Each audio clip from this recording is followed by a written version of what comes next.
The religious commitment that I have, my Christian faith, it doesn't necessarily make me choose a different type of course to teach, or doesn't make me choose a different research program, but it changes the way that I interact with students.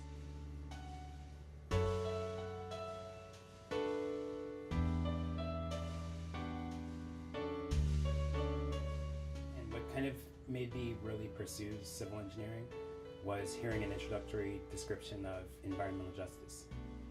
And in case you're not familiar with what that means, a lot of times there are certain communities that don't have the political capacity to avoid things like waste facilities, power plants that are fueled by coal or other fossil fuels, or even things like bus depots or other traffic features sited near their neighborhoods.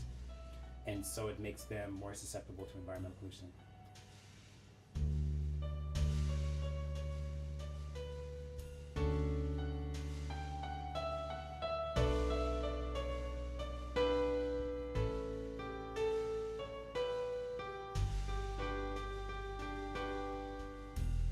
I work at the intersection of several fields. So I'm trained as an environmental engineer, but a lot of the data analysis methods that I learned as a postdoc in a field called risk analysis.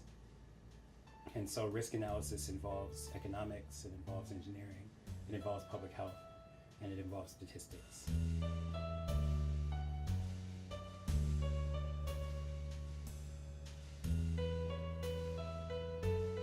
The SEED, it stands for Sustainable or Strategic Environmental Engineering and Decision Making. Decided to look at infrastructure a little bit more broadly. And so we started using statistical models to predict, for example, pipe failures in drinking water systems. Looking at using statistical models to measure risk, and then ultimately to describe the ways that we can make systems more resilient to failure.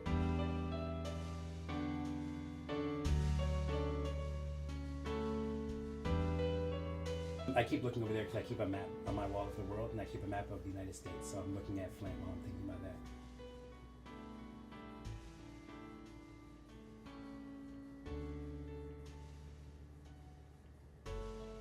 Is Flint being targeted in some way by the government because of who lives in Flint? And that's not necessarily fair, because infrastructure degrade over time. It's not like a gunshot where it's an acute kind of wound.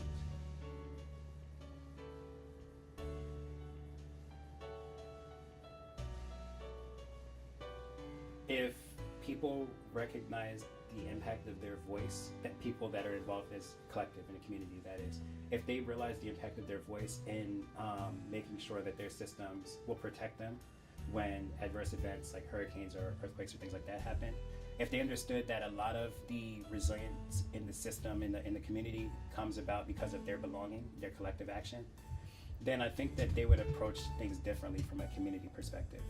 A lot of the ways in which we protect community function is derived not necessarily from the engineered infrastructure. Most of that resilience, most of that continued functioning is derived from the way the communities and the stakeholders work together. But the fact of the matter is that scientists, they're citizens. They can't avoid advocacy. And so I don't think it's credible or possible for scientists to avoid getting involved in the political process. Not only are they advocating their responsibility as citizens to speak their voice, but I mean, they are also going to be affected by the choices that are being made. They're the best informed, so why not get involved in the policy process? Why not learn the traditions? Why not learn the ins and outs of the policy process?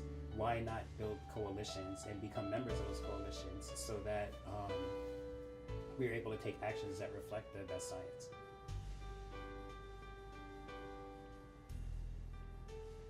What I've envisioned is a seed that is planted and it grows into a tree. And so the inspiration for that came from a Bible verse, actually, talking about Jesus describing his death. He said, unless a seed falls to the ground and dies, it will remain alone. But if it dies, it will bear much fruit. And so with a lot of the things that we're doing in sustainability, it requires us to really evaluate the practices that we're making strategically and figure out, okay, our practices are gonna have to change a lot, or else we're clearly on an unsustainable path. which of the things that we need to change are we willing to give up to have a more sustainable future?